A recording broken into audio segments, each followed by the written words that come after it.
মানুষ। সেই যে উপদেষ্টা মণ্ডলী, সেখানে আমরা এমন এমন মানুষকে বসিয়েছি যারা আমাদেরকে অনেক প্রতিশ্রুতি দিয়েছিলেন যে যখন ক্ষমতায় আসবেন তারা দেশ বদলে দিবেন। আমাকে যখন বেআইনিভাবে তুলে নিয়ে যাওয়া হয় এবং জনসম্মুখে বলা হয় আমাকে অ্যারেস্ট করা হয়েছে, কিন্তু সেই অ্যারেস্টের কোনো ডকুমেন্ট নেই, কোনো অভিযোগ নেই, কোনো মামলা নেই, অথচ বিনা অপরাধে বাংলাদেশের জেলে একজন দাঁড়িয়ে ছিল।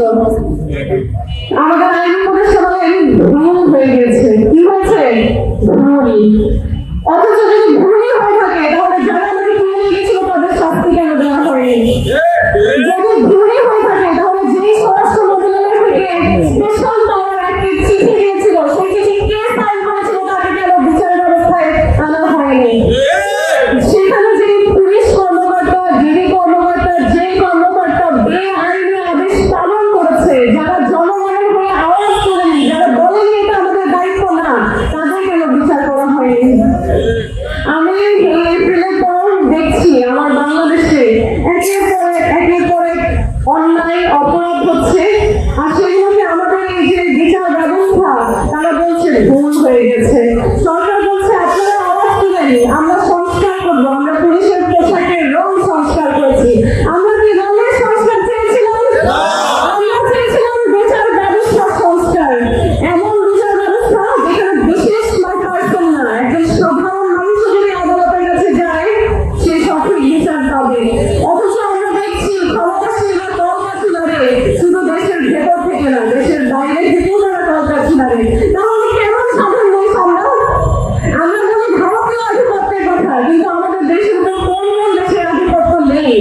বাংলাদেশে সারা বিশ্বে যদি আমি দাঁড়াতে যাই মাথা উঁচু করে, কয়টা দেশের উপরে সামনে আমি মাথা উঁচু করে দাঁড়াতে পারি? আপনারা জবাব দিতে পারবেন?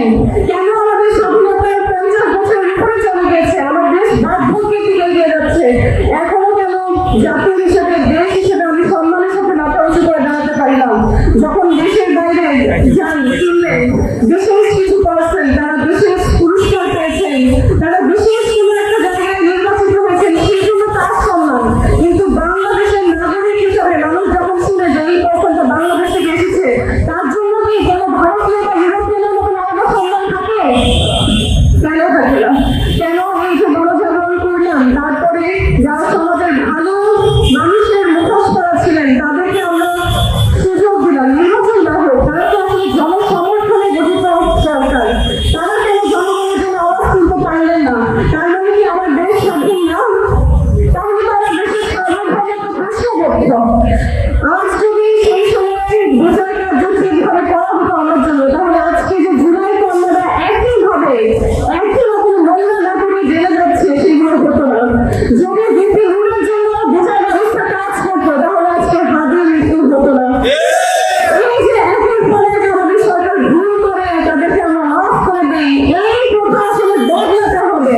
যদি তারা ক্ষমতার চেয়ারে বসে তাদের দায়িত্ব পালন করতে না পারে, তাহলে সেই চেয়ার থেকে তাদেরকে উঠে আসতে হবে, পদত্যাগ করতে হবে, বলতে হবে ভুল হয়ে গেছে না, বলতে হবে যে আমরা বারবার ভুল করে ক্লান্ত, আমরা ঠিক কাজ করতে পারছি না, তাহলে দায়িত্ব জনগণকে দেওয়া হোক, দায়িত্ব রুড়ার মতো নেতাদেরকে দেওয়া হোক যারা সাহসের সাথে সামনে এগিয়ে যেতে পারবে। আমি আমার এই বক্তব্য সংক্ষিপ্ত রাখবো, আমার সাথে নেতা কর্মীরা অনেক কথা বলেছেন, আমি শুধু একটা কথাই বলবো, ঢাকা 8 আসনে এবার নির্বাচন করতে এসেছি, আশা করি বারবার ভুল করা সরকার নির্বাচন নিয়ে আর কোনো ভুল করবে না, যাতে নির্বাচিত সরকার এসে দেশটাকে সঠিক পথে পরিচালিত করতে পারে। আর সেই সরকারের অংশ যদি মেঘনা আলম হতে পারে ঢাকা 8 আসন থেকে, আমি কথা দিলাম একটা বিচার করতে আপনারা আমাকে প্রতিবাদ করতে দেখবেন না, বিচারের দায়িত্ব আমি নিজ হাতে তুলে দিবেন।